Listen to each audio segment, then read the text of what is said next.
Ақтөбедегі Кемал жастар театры Абайдың Алмас Темірбайдың өлеңдерінен сахналық композициямен байқау шымылдығын ашып берді. Содан соң облыс әкімінің орынбасары Ербол Нұрғалиев құттықтау сөз сөйлеп, әдебиет мерекесінің маңыздылығы туралы айтты. Елбасының болашаққа бағдар рухани жаңғыру мақаласында біздің жалпы мәдениетімізді дамытуға, оның ішіндегі салт дәстүрімізді дәріптеуге үлкен міндеттер қойылған. Мынау бүгінгі өтіп жатқан шара бұл сол міндеттерді атқару үшін жасалып жатқан шара деп білеміз. Көркем сөз оқу шеберлерінің байқауы мемлекеттік рәміздердің 25 жылдығына орай Қазақстан халқы тілдері апталығы аясында ұйымдастырылып отыр. Мақсат мемлекеттік тілдің қолдану аясын кеңейту, тіл мәдениетін көтеру, көркем әдебиетті насихаттауды жандандыру. Дәстүрлі түрде өткізіліп келе жатқан шарада мәдениет және спорт министрі Арыстанбек Мұхамедиұлының құттықтау сөзі оқылды. Адамзаттың бәрін сүй, бауырым де, деген азаматқа ортақ ғибратты үнін тереңге үңілген, ұлы ақын жүрегінен шыққан сәулені бүгінгі ұрпаққа үлгі ету мен терең танытуды насихаттайтын осындай дәстүрлі шараның ғұмыры ұзақ болғай.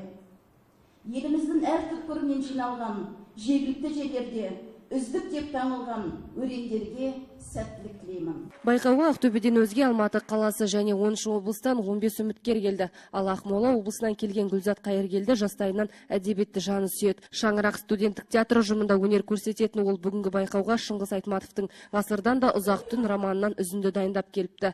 Тағы Мұхтар Шахановтың шығармашылығынан поэзия орындамақ. Бүгін байқаулардың ұйымдастырылуының өзі тілді дамыту дейді ғой, көркем сөзді насихаттау үшін мен біздің ақын жазушыларымыздың, қазір жастардың көбі біздің нағыз осы корифейлерімізді оқымай жатады ғой, сол кісілерді насихаттап, шығармалар, көркемдігі жоғары шығармаларды оқып, тіл байлығымызды дамыту, қалай өзіміздің ұлттық құндылықтарымызды бойымызға сіңіру болып табылады ғой, жалпы жастарға үлгі. Өңірлік деңгейде көркемсіз оқу шебері атанған қатысушылар байқауда 2 кезең бойынша бақ сынады. Бастысы үміткерлер қазақ әдебиетіндегі шоқтығы биік, кез келген тұлғаның шығармашылығынан үзінді оқуы тиіс. Мәселен, оңтүстік Қазақстан облысынан келген Нұрсұлтан Орынбек Абай мен Тоғжан арасындағы сезімді, ақтөбелік Алдияр Алтынбек өмірдің рухани құндылығы туралы шығарма орындады. Ал олардың орындау шеберлігі, дайындығына елімізге белгілі қоғам қайраткерлері, филологтар бағасын берді. Ақтөбе біздің 14 өңірдің бірі болып отыр, 4-ші қала болып. Одан кейін бұл жердің сөз құдіретін түсінетін азаматтар өте көп. Сондықтан жалпы бұл барлық өңірді аралап келе жатыр. Кезек биыл Ақтөбенікі болды.